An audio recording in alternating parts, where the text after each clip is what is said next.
Hey, what is up guys, and welcome back to the channel. So in today's video I'm going to bring to you finally the long awaited buyer's guides for all three of the new cars added with update 1.15. And to start with, we're going to start with, I'd say, probably the most sort of, least appreciated one that came along with update 1.15. This is a Roadster shop Rampage.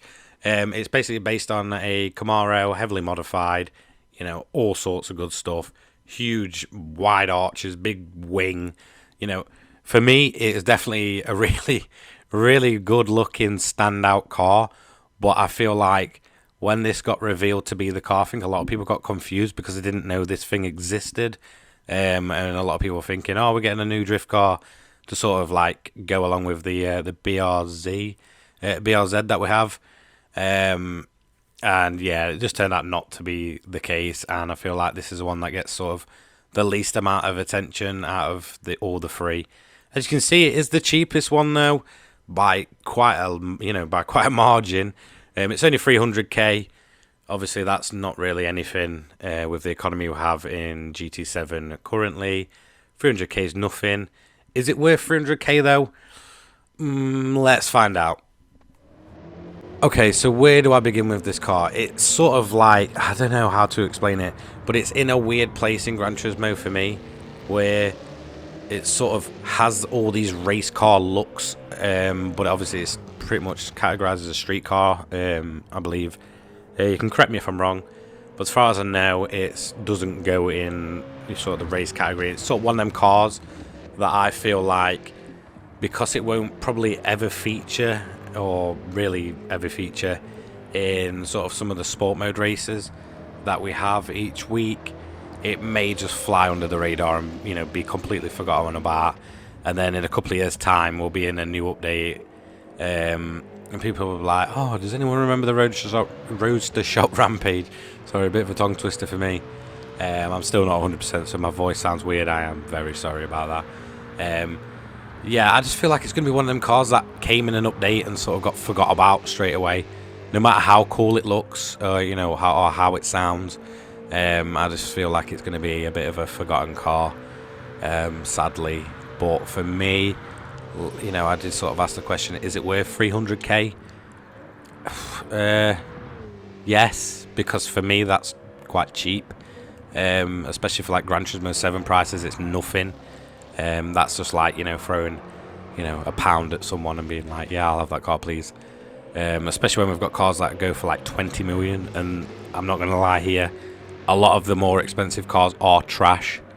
That's controversial maybe, because some people just really want to defend the purchases when they've spent like 10-20 million on a car. I'm not afraid to say it. Some of these cars that cost like 20 million are just not worth it, and there's no defending that kind of price. So for 300k, is it worth it performance-wise, etc.? Yes. Do I think it's a really unique car and stands out from pretty much anything in the game? Yes. I mean, let's be honest, it's a custom job. It's got huge, wide arches, custom wheels, big wings, roll cages, anything you want, basically, from a street legal race car. Yeah, it's pretty insane. I mean, it looks insane. Like, I will never ever say it doesn't look cool, but I feel like it's one of those cars that it's more looks than go. And maybe not in real life. Like in real life, there's a video of it out there on YouTube. Go and watch it if you want. It looks pretty cool, and it looks like it's a pretty good track car. However, I just feel like in Gran Turismo it's not that good, performance-wise. There's probably a way to tune it. But like I always do with these cars are out of the box. I can't make any modifications to them. I can't tune them specifically for the track, because the majority of players won't touch the tuning in the game. Like, I know, us die-hard Gran Turismo fans, and a lot of my subscribers are like die-hard tuners. They want to, get each and every bit of performance out of a car. But let's be honest, guys, most people are not going to touch the tuning in this game, or even have the slightest clue about how to tune a car for a certain track. So that's kind of why I do them out of the box, and I won't just sort of throw upgrades on them to make them quicker or handle better. I just want to get that pure experience that 95% of players are going to get when they first purchase this car. So you may be wondering, well, why are you doing a buy it now video? You know, why should I buy this car if it's just for its looks? Well, because it's 300k, it's cheap. Like, let's be honest, I get there's cars in this game that cost like 20k, you know, but they're terrible. I won't say terrible, but they're sort of not on this kind of level. I mean, 300k for a car with huge wide arches and a big wing, you know, it just looks amazing. Even if you bought this car just for, like, you know, photo opportunities, it looks really cool. When you know, in escapes mode, this car, definitely one of the best looking ones. There's other cars that can go with it. Like, if you get some other sort of muscle cars in a photo with this, so you've got like sort of the more standard muscle cars to the side, and then you've got this big wide arched race car looking monster sat there in the middle. It really does pop. You know, it is a really, really good looking car. Like, I don't care what you say. A lot of people are like purists and be like, oh, you shouldn't do that to these cars.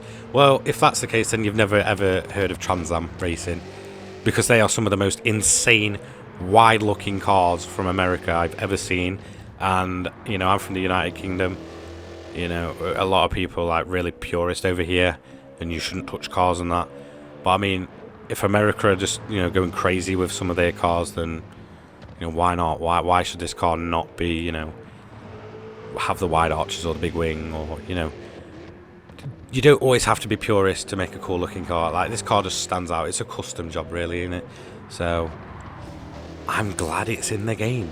As much as it sort of gets overlooked, and yes, performance wise it's not great or really stand out of the box. I have heard things though, I will admit, I've heard things of people getting this to work on the Tokyo event quite well. Me personally, I've not tried that method. May eventually get around to it. Obviously, with the announcement of my Road to 100 million credits series, I'm going to be trying all sorts of different money methods. So if you do have money methods that you want me to try, just put them in the comments. But yeah, I mean, I have heard good things about it, but I do feel like it's really overlooked. I feel like the Suzuki gets spoken about a lot because it's really weak for a VGT car. And obviously the Toyota hypercar, well, you know, it's an official car. I feel like that's... I remember when the silhouettes was released for this update, everybody was talking about the Toyota. Everybody knew what it was going to be. So yeah, I mean, we have that. So this is a part of the video where I'm going to go quiet and I'm going to let you listen to the engine. I personally think it sounds great. Doesn't sound as aggressive as it does in like its real life videos that I've seen of this car. But I mean, it's a game. They can't always get everything 100%. There's a bit of leeway there. I personally think it sounds great. So have a listen and let me know.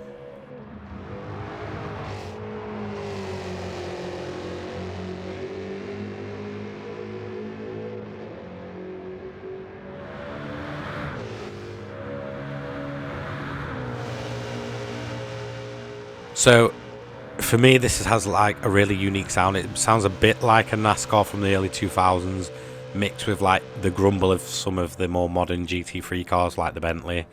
Yeah, personally, I think it's a great sounding car. Like I said, I mean, for 300k, you're getting an awesome looking, unique car. Sounds great. May not be the best out of the box on handling, but I'm sure someone out there will be really smart and find like the perfect tune for it. You know, to sort of like slay the Nürburgring, Le Mans, etc. So yeah, I mean, 300k, definite buy it now. Just look, I'm gonna be honest, guys. Don't argue with me. Like, just buy it.